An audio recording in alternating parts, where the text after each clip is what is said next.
Tradwives, Fitfluencers. We'll dive into these two trends, starting with a Tradwife. Did that say you were putting on makeup for an hour and a half to not go anywhere? We gotta go to the grocery store. Another trend has young men following Fitfluencers down a dangerous path towards performance-enhancing drugs like steroids. How easy was it for you to get a hold of these SARMs? I just had to click on a link that added them to my cart, checked them out.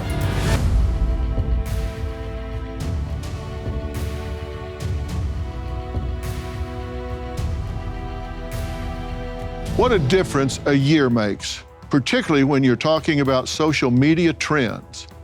This time last year, you probably hadn't heard of Tradwife, a woman who chooses to leave the workforce behind to be a full-time homemaker.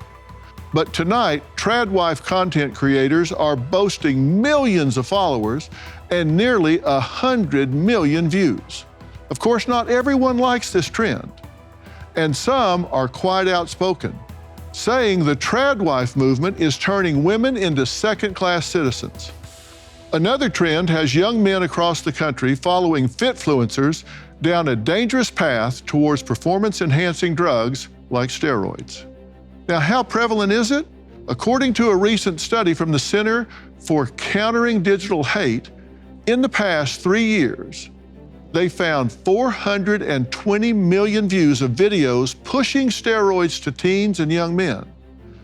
So tonight, we'll dive into these two trends, starting with a Tradwife. A couple years ago, I was in college pursuing meteorology. That was considered great. A couple years ago, I was into the bodybuilding industry and I was into fitness modeling. That was awesome. However, when I decide I want to drop out of college and become a traditional wife, and my only goal in life is to be an amazing wife and mother, that's when eyebrows seem to raise. Being a traditional wife is so much more than just cooking and cleaning and wearing house dresses. We wives budget down hard. There is times where you don't get what you want, and that's okay. So instead of always spending all this crazy money at a coffee shop, we make our coffee at home for the most part. That doesn't mean we don't go out to a coffee shop like ever. My husband took me out for my birthday, and you know what? I did get a coffee, and it was expensive because it was my birthday, and that is okay. Another thing traditional wives love is aprons, because these aprons are like our house uniforms. We know when we put those aprons on, we mean business. If you are a career woman, you are sacrificing time at home for your career. And same with traditional wives, we are sacrificing a career for more time at home. Women should have the choice to be homemakers or not without being judged. And women should also be able to use the term Tradwife, which means traditional wife, and not be shunned for wanting to be more traditional. Well, Esty, welcome. Thank you so much for having me. Well, so tell me, you think the Tradwife movement, and Tradwife is like a hashtag, it's on TikTok, it's on Instagram, right? Yes. So this is a big deal on social media. Why do you think it's controversial? I think that it comes from both a positive side and a negative side. I think that it is gaining a lot of attention because a lot of women are realizing that being a wife and a mother is enough, and you don't have to have a career as a woman to feel fulfilled. But I believe it's also getting controversy because a lot of people are thinking that it's bringing women back in time to second-class citizens, and that's simply not true. Well, so what are they getting wrong? What are they missing that makes this a good thing? Well, you are not a second-class citizen being a traditional wife. You are embracing a role at home, and you are a wife, and you're a mother, and you're taking care of your home. So it's a very valid and fulfilled role. You actually go on social media and promote this, right? Yes, I do. And that's kind of a job. It's more of a hobby. But you have 100,000 followers or more, right? Yes. On different platforms. Yes. And do you monetize that? I do. TikTok pays me anywhere from $50 to $180 a month, and then YouTube pays me $300 a month. So you put out quite a few videos, and a lot of people look at them. Yes. What do they say? A lot of women support this. A lot of women want this, and they are so happy that there's a woman out there online. And there's plenty of women doing this, but they're really happy to find other women online who are promoting this and saying that this is a great thing to do, and they're happy, and this is enough. On the negative side, you have a lot of people thinking that this is a white supremacy movement, and it's linked to white supremacy. That this is dangerous for women to be financially dependent on their husband. Yeah. Esty says a day in the life of a trad wife is really very busy.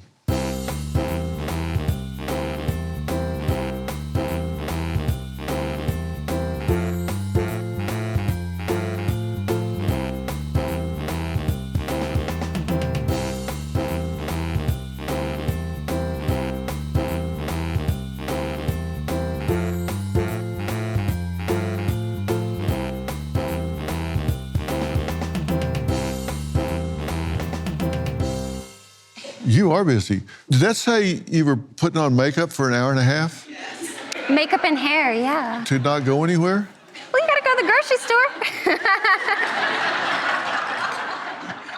And you said you don't ever wear sweatpants? I have one pair, and I don't wear it often, no. Why are you hiding your face? Why are you looking at me? I'm just curious. Okay, you said you submit to your husband. Yes. Yeah. I have a tick. It's not. I'm not trying to start trouble. What do you mean by that? Well, I think the term submit has gotten such a bad rep, and it's gotten completely twisted in the media. Uh-huh.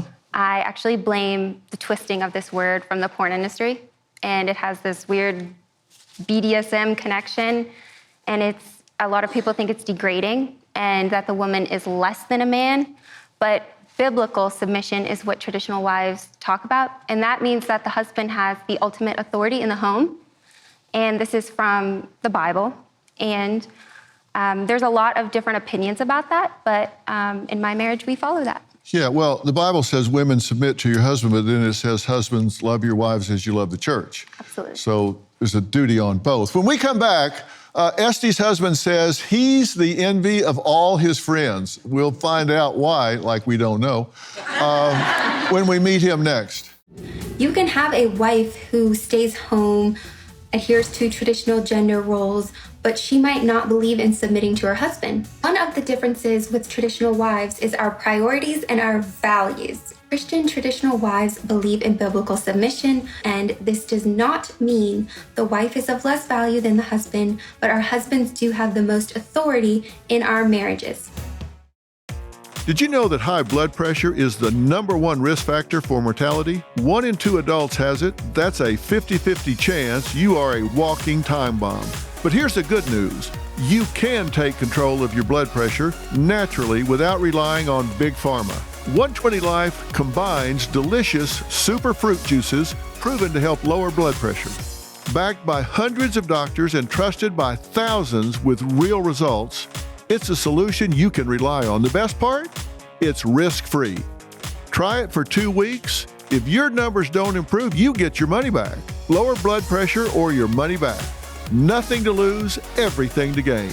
Go to 120life.com. That's 120life.com and use code PHIL, P-H-I-L, to save 15% and get free shipping. This is serious. This is your life we're talking about. 120 Life can help. $36 trillion. That is the U.S. debt, and it gets deeper and deeper by the day. Our debt has never been higher, nor have the stakes. The government is looking to slash the federal budget by $2 trillion, and no one knows what that will mean for your job, savings, and future. I've seen a lot in my time, and there's one thing I know for sure. You need to prepare before it's too late. I trust Preserve Gold to help protect my wealth, and I strongly urge you to do the same. They are the only precious metals firm I trust and recommend to my family, friends, and audience, and they have a special offer just for you. Text Dr. Phil to 50505 to get your free Precious Metals Guide from Preserve Gold. With gold prices recently breaking records and analysts predicting this trend to continue throughout 2025, you cannot afford to wait. As a bonus, you can get up to $15,000 with a qualified purchase from Preserve Gold. So don't wait. Text Dr. Phil to 50505 today. Esty is what is called a trad wife. Now, that's short for traditional wife. She's been married to Connor for a year, and he says this lifestyle is exactly what he wants. My life as a traditional husband is great.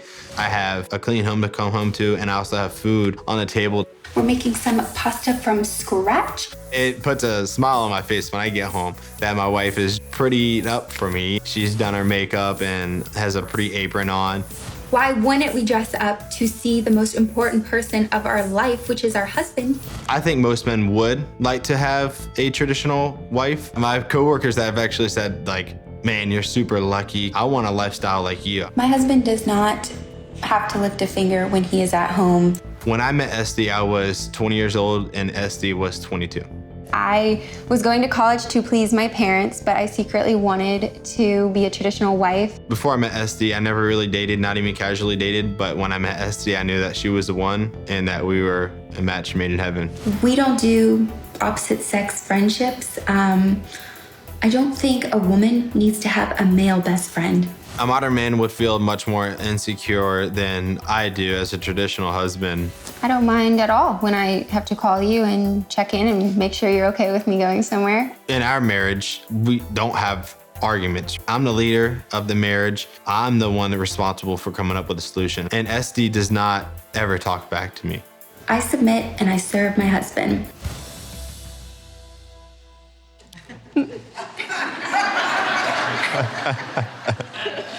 I'm sorry.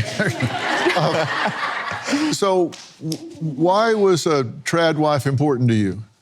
When you raise a family, her taking care of the children, staying home with the children, coming home to a well-cooked meal, clean house, and just having a wonderful life and living life and loving your family and your wife. And how did you bring this up? I brought it up on our first date, actually. Yeah, surprisingly, yeah, I did. Really? Yes, I did. Yep.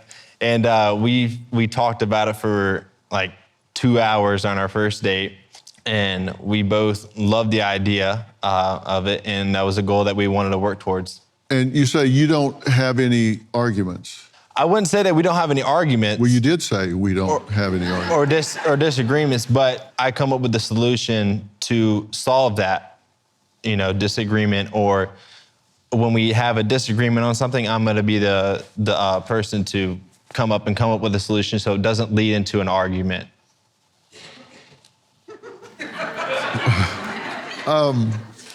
And that's because you're the repository of all knowledge, or what? How does that work? You just, you just think that you love each other, and you need to figure out a way to put whatever you guys are disagreeing about behind you, and do what you want. Do what I want. Well, that's what you said. You come up with the solution. We come up with a solution, but it's not always what I want. I want to make my wife happy. That's my job as a husband, to make my wife happy and love my wife more than anybody or anything. Yeah. Well, we had that kind of agreement. We decided I would make all the important decisions and she would make all the rest. We just haven't come up to any important decisions. And that's worked out really great. It's a very balanced life. I think people think it's extreme to have one person at the head of the household, but it's very natural and it's been done for a very long time. Mm-hmm. What do you think about modern feminism? I think it hurts a lot of things. I think it hurts masculinity in general. I think it hurts the traditional roles that we live. I think that, and I think it hurts masculinity because the woman is more the leader than the man. men are born to be leaders. A masculine man needs to be a leader, and he needs to walk with God. And he needs to be able to protect his wife at all costs. And that's what my take is on it. Do you think you would ever support her having a career outside the home? I would support my wife in whatever I need to support my wife in. But, you know, that's why I married the woman I married, because we chose this lifestyle and this is what we love. Do y'all plan to have a family? Yeah. We do. How many children? I would say around 3 children. That's the ideal, but if it's more, then it's more, and we'll love it. Yeah. We're going to hear from some other women that have different viewpoints when we come back. Neha says that she doesn't like this new trend. She says trad wives are looking back to the 1950s with rose-colored glasses and romanticizing a time that really wasn't so great for women.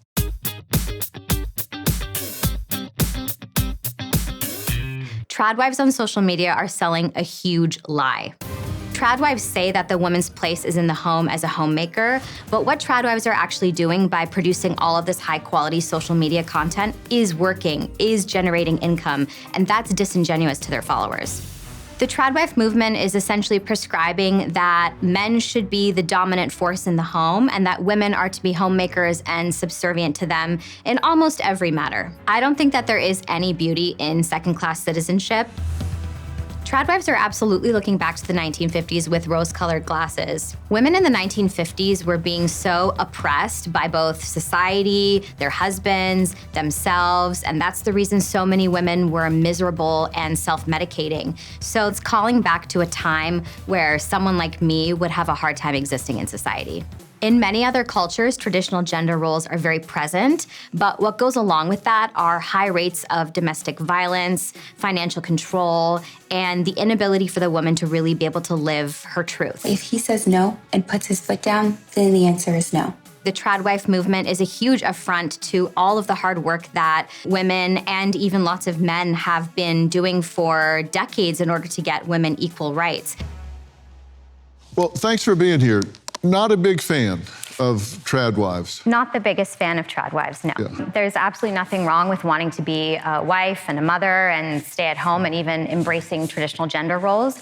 But there is something very dangerous in women being beholden to those gender roles, because across different cultures where there is more adherence to traditional gender roles, there are higher rates of sexual abuse, sexual violence, domestic violence, and financial abuse. And I think trad wife culture is kind of an affront to all of the really hard work that advocates and activists have been doing for the last 50, 60, 70 years. We talked about that a little bit, and I actually made a list of some of those things because some of this has happened so much more recently than people realize. It was 1839, they could have marital assets. 1916, women elected to Congress for the first time. 1920, 19th Amendment to ratify the vote started. In 1948, enlisted in the Air Force. It wasn't until 1963 that the Equal Pay Act, in theory, abolished disparity in wages, in theory. It was 1974 before a woman could have a credit card in her own name.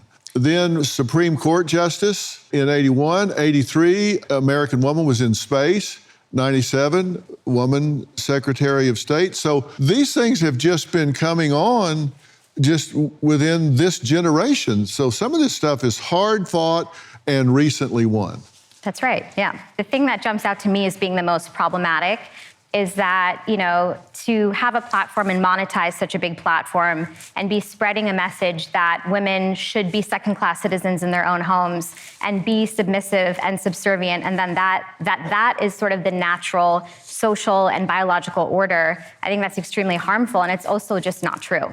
And you say that's not how people should look at that. That it's not a second-class citizen. Correct. I disagree, because the idea that, you know, separate but equal, the last time we heard the argument of separate but equal as a social framework was during Jim Crow. So there is no space in a contemporary and modern society for separate but equal. That's just my opinion. Pew Research did a study recently that asked people what they value in the different sexes. And it was an anonymous survey so people could actually be honest about this. And I was really surprised at what they saw. They said, what traits or characteristics do you think people in our society value most? And in men, number one was honesty and morality, 33%. And then 23% was second, professional and financial success, ambition, leadership, strength, toughness, hard work, and good. With women, number one was physical attractiveness. And at the top over here was honest and morality. Over here, it was all the way down to number 4 at 14%. So this battle's still going on, right? The battle's still going on, and what I think is interesting is that instead of relying on an adherence to what this data is showing, my point is that, we should be challenging the social conditions that allow for this data to be the way it is in the first place. Yeah, and you think TradWife just plays into this? I think it reinforces it, absolutely. Yeah. So what did you think? Did you like that trend? The next trend we're diving into can get dark and dangerous in a hurry. And this one is aimed at teen boys and young men. A look at bro science and bigorexia is coming up next. Life is full of surprises, and emergencies often strike when we least expect them. But preparation is key, and that's where Jase Case comes in. With Jase Case, you'll have essential emergency prescription medications right at your fingertips, ready when you need them most. Whether it's an unexpected illness or a travel mishap, having the right meds on hand can turn a potential crisis into just a minor inconvenience. Don't let the unexpected catch you off guard. Jase Case gives you peace of mind so you can tackle life surprises with confidence. Be ready. Take charge today. Head over to jase.com, that's JASE.com, and when you check out, use the code PHIL, spelled PHIL, to get a discount on your order and to have the right meds on hand the moment you need them. Men are likely to build their bodies to draw the attention of women. This is what I call the peacock syndrome. Just watch bodybuilders strut their stuff on social media. And teenage boys throughout the country are fueling this trend by lapping up videos from fitfluencers who are pushing unregulated performance-enhancing drugs like steroids. Now, Chris Gutierrez, our senior news anchor on News on Merritt Street, did some investigating for us to see just how easy it would be for a teenage boy to get their young hands on these dangerous drugs. We found a disturbing black market of steroids sold as supplements all over the internet. Even though these drugs are illegal, here's how they do it. Many of these supplements are sold as research chemicals, which means they're not meant for human use. But they're still finding their way into gyms across the country. Just take SARMs, for example, which stands for Selective Androgen Receptor Modulators. SARMs have never been legal. They've never been prescribed by doctors. In fact, they were studied in the 90s for muscle loss after cancer treatment. Another popular body-enhancing drug is Trenbolone, or Tren for short. These supplements are banned in competitive sports, and they're on the World Anti-Doping Agency's prohibited list. But when we searched online, they're everywhere. We could have paid roughly $200 for a bottle of SARMs and a small vial of Tren. They even promote free shipping. It's that easy. But what's in these pills? One study tested dozens of SARM supplements and found a laundry list of dangerous ingredients, including unapproved hormones and steroids. But because they're sold as supplements, there's no oversight by the Food and Drug Administration, which means people have no idea what they're putting in their bodies. Chris, thank you for being here. Of course, thank you for having me. So that was a disturbing piece that you just put together. Were you surprised how easy it is for these young men to get their hands on these really dangerous substances? I was. In fact, when I first spoke to your producer about it, I was blinded to what was going on, to be honest with you. And then I did a deep dive, my producer and I was shocked and disturbed by what we found and how easy it was for me to potentially buy those things. Yeah.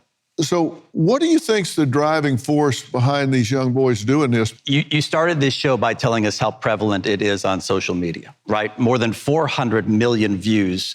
The problem is our kids get addicted to those things and they can't stop scrolling to those things, right? And so if so-and-so's doing it or if so-and-so's doing it, then I want to try it too. And I've got a 13-year-old son at home, right? He has friends who he looks up to at school and they play football and he wants to be big and do these things. And so we have real conversations at our house because if I'm not talking to him, people on social media will be.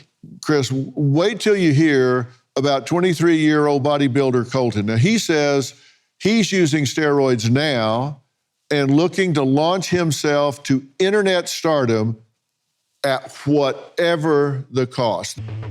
I have an addiction and obsession with lifting. I can never be big enough. I started because I was getting bullied a lot in school. I was 5 foot tall and around like 100 pounds, and everyone made fun of me. And I actually left school early just because of all the bullying. So I decided to go to the gym. On Instagram, you see a lot of fitness influencers and models, and everyone wants to look like that. A lot of the influencers that I follow, they do take steroids, and so that's another reason why, like, at my age, I hop on gear and take it. I mean, you can get steroids for cheaper than protein powder.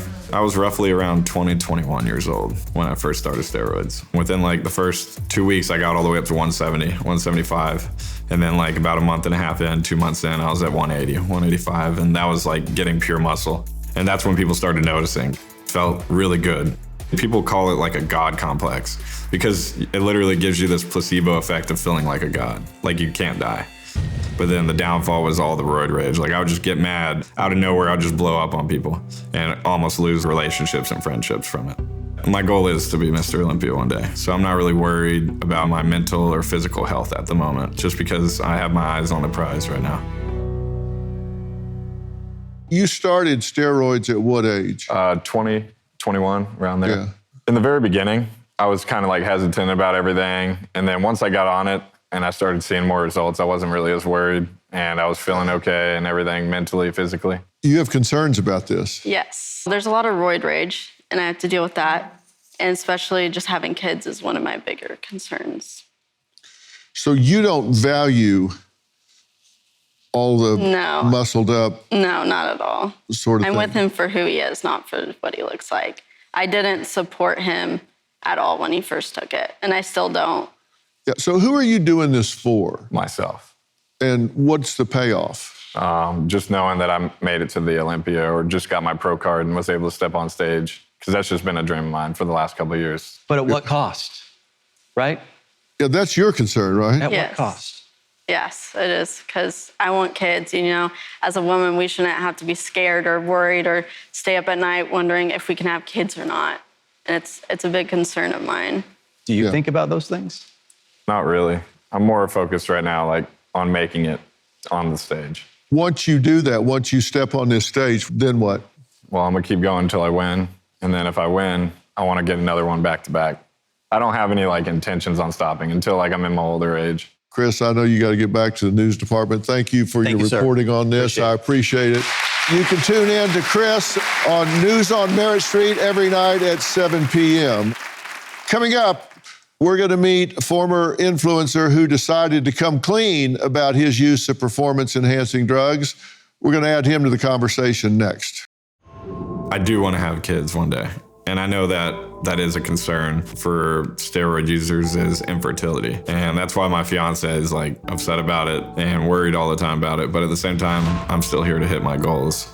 If I go to a doctor and they tell me that I have low testosterone naturally and that I'm infertile, that's not going to stop me then. Then I'm going to just keep going. Well, infertility is one of the number one side effects of steroids, which begs the question why people do what they do and don't do what they don't do. My concern about this is it doesn't make rational sense knowing the side effects. It just doesn't. Now, like Colton, Ryan developed an interest in bodybuilding when he was just 12 years old, but he wanted to follow in his father Sean's footsteps. So at just 16 years old, Ryan says his muscle gains just really plateaued, so he found another way to get to superhero status.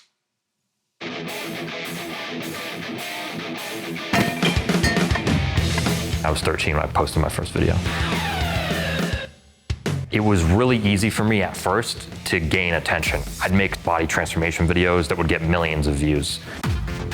Seeing other people online that were getting bigger and stronger, I was influenced to get SARMs. Over the course of about 8.5 months, I went from benching 275 pounds to benching 385 pounds.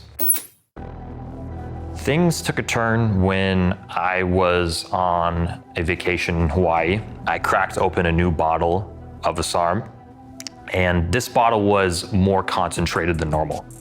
And I didn't really think of it at the time. I just took my normal dosing for the night. The next morning, I woke up and I opened my blinds and everything was distorted. Everything was super white. It felt like I was going blind for like 2 or 3 minutes. It was scary.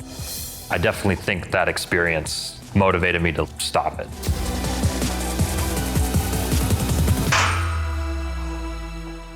Ryan, let me ask you, how easy was it for you to get a hold of these SARMs, for example?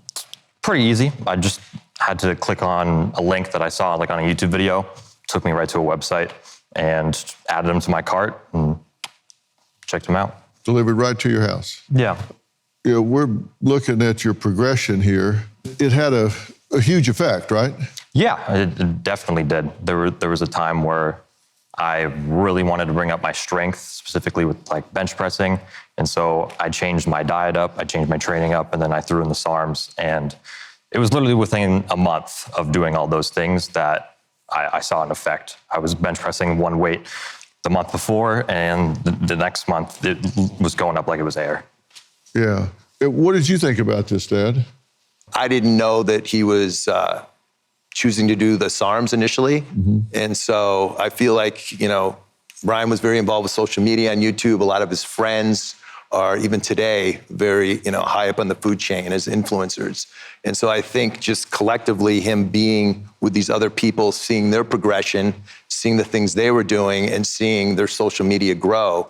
I mean, my common sense would say, you know, maybe he's like, okay, what would it be like to go to the next level with my physique? And what kind of attention or what would that do for my social media? Yeah, and you know, you're talking about the food chain on social media, and the food chain means money. I was more focused just on the views, actually, not really what I was making. And the views, what was the payoff for the views? Kind of just told me that I was doing something right and that I should keep going and doing the things that I'm doing. So strangers clicking gave you a warm, fuzzy feeling? Yeah. Yeah. You don't know what they're clicking on. They could be clicking just like, wow, look at him. He's really working hard and doing a good job. Or they could be clicking like, look at this freak. You don't know. I mean, you don't know. They're Absolutely. just clicking. Yeah. When you did find out he was using these drugs, what was your reaction? I knew nothing about SARMs. So I knew that he wasn't doing steroids. And so then I just thought, well, maybe these are just some supplements he was getting over the counter. I was ignorant to it. And so it wasn't until after when Ryan started explaining to me the negative side effects with his eyesight, and I said, what the hell are you doing? You got to get off this stuff. Yeah, because you woke up one morning and thought, hell, I've gone blind. Yeah. It was super scary because the night before I was cracking open a new bottle and it was a lot more concentrated than normal. I pop it in, do my regular dose, go to sleep, and then I woke up and I basically couldn't see for like 2 to 3 minutes, which is a long time when you've been able to see your whole life. That scared you? Yeah, absolutely. Yeah. Looking at it now, being almost 24, I was like 16, 17 back then. Yeah. Sounds insane that I even did that. When we come back, one man's encounter with a bin full of syringes at his gym led to his research into social media's push for steroids. We're going to talk to him next. I have been interested in other performance-enhancing drugs like steroids. I research them all the time. When I was competing again a few years in my 40s, I did share with Ryan that I was using steroids to compete. My dad and I have had many conversations about steroids. Like, should I do them? Should I not? For him, he's going to research it well, get his blood work done, and I'm sure he'll do it the safest, healthiest way. Callum Hood is the head researcher at the Center for Countering Digital Hate. Now, he led the team in the study that focused on how TikTok videos promote steroid-like drugs. And Dr. Thomas O'Connor is a board-certified doctor of internal medicine and professor at the University of Connecticut School of Medicine. He's also known as the anabolic doc, who knows firsthand what it's like to be addicted to performance enhancement drugs. Thank you both for being here.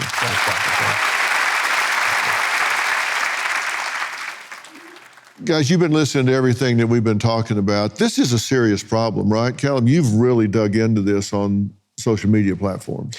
It's a massive problem. We've got teens viewing this stuff hundreds of millions of times, and this is really just the tip of the iceberg. This is the content that explicitly talks about steroids. There's plenty more content out there that our report didn't even cover that's promoting both the body image and a range of other drugs and supplements that also carry dangers. And TikTok videos promoting steroids have been viewed 587 million times just in the last 3 years, with 420 million users aged 18 to 24. So they're being targeted. They're really aiming this through the algorithm. It's feeding this information to these young kids who are vulnerable, wanting to change their body image. This is a tag team between TikTok and the people pushing these drugs. The algorithm just wants to get teens hooked on this content. So we see it exploits vulnerabilities with young women. It might be their weight. With young men, it's whether they're muscular enough. And then it pushes this content towards them because it wants to get them hooked and make advertising money. And we've seen content that is directly targeting teens, telling them, you're too short, why don't you take these drugs and you'll be tall enough. It's really ruthless, and it's all to make a quick buck. Yeah, and doctor, it's very dangerous. I mean, Dr. Phil, it's been going on for a very long time. We know a lot about the health consequences, but for these guys, when you're so young and you're so charged, you know, and these drugs work, right, for the last 40 years, and they can't grasp and see the cardiac risk, the hypercoagulable blood clots. But for these guys, the number one risk, and you mentioned it, is they're going to get shut down. The natural production is shut down. This is where people don't know, and that is in part with the infertility. You see, these guys are bro science guys, and I'm not putting this guy down. I want to help him. It's just called bro science, and it's all online. And now it's accelerated to the point that you see, and he's going to have to be on testosterone forever. When it's not regulated, the mix can be anything. You have no idea what you're getting. You have no idea. So, Dr. O'Connor, what is bigorexia? Bigorexia is really reverse anorexia. It's a subset of obsessive compulsive disorder underneath this.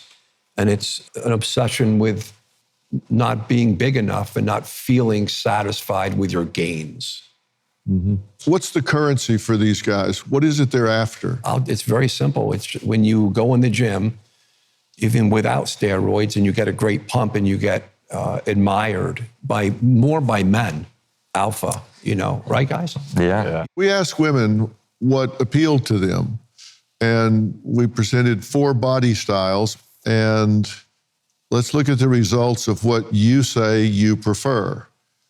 Yeah. Wow. 1.2% say you prefer skinny. 93.6 said you preferred athletic. And then the very strong was only 1.6. You don't want to be with the Hulk. Does that surprise either of y'all? No. I mean, I'm not worried about, I'm not looking for anyone, so I'm just going for myself. Researcher Callum Hood found that social media platforms are using algorithms to send out messages romanticizing steroid use to young teens. Now, TikTok says, not true. Just not true. However, when you look at the actual results, how can they say that's not true? What I'm most interested in is the actual experience of young guys who are using these apps. And that's all we're testing out. When we set up an account on there and we tell TikTok, we're 13 years old, we're a young guy, and then we see what results we get. And you can hear it in what Ryan and Colton have been saying, you know, they're presented with this body image and you guys aspire to it, you know, and that's partly why you got into this, and you're rewarded as well when you post this stuff. You know, you go up the algorithm, more people see it, and you feel good about it. And you know, the funny thing is, these statistics in our report, those are TikTok's statistics. And you know, the main thing they've done since our report, they've wiped them off their website. So we've got less information to have this really important conversation and about how this is affecting young men. TikTok says your methodology is not scientific. It says it's all too small a sample size. We've done this multiple times, multiple accounts, multiple countries. It's very consistent. And again, a lot of these statistics, they're the ones that TikTok put out there themselves, and they can't really argue with them. And they know that. That's why they've removed these stats from the app completely. There's an article out there that says that CCDH researchers trained the algorithm that they liked this content and then act surprised when they got similar content. How did you train the algorithm to give you that content? What we do is just we follow the behaviour of a young man, you know, who's got an interest in this stuff. We've done it with accounts that, you know, look like they're young girls as well, who have an interest in body image. And all it means is you just watch that video and you like that video and then you see what it gives you next. And you can see that algorithm responds very aggressively because it wants you to get hooked on this content, and it will show you more and more extreme stuff. There's been many studies, not just us, that show that this is the case with a lot of social media platforms who want that, you know, the money that is to be made from showing teens ads. That's why I'm telling you, this algorithm is kind of like a black box. Nobody understands it. It's what I call the mystery mastery complex. If they maintain some mystery, then they can maintain mastery. But it's really not that hard to unpack. It looks at who the user is, and then it pays attention to their viewing patterns. And they can start funneling information to them. And if they take the bait, man, it just goes crazy and starts funneling it to them. It's just unbelievable. And it's important for us to be having this conversation about it, what the risks are, why are young men doing this. And TikTok holds a lot of the information on that would allow us to have that conversation. They don't want to share it. We have a statement from TikTok. Content that is instructing, selling, or depicting using selective androgen receptor modulators, SARMs, violates our community guidelines and will be removed when detected. I feel so much better. I want to thank Chris Gutierrez, Dr. Thomas O'Connor, Callum Hood from the Center for Countering Digital Hate, and really all of my guests. We'll have even more information about tonight's show on our website, so make sure to log on to drphil.com. We'll see you next time. Thank you so much.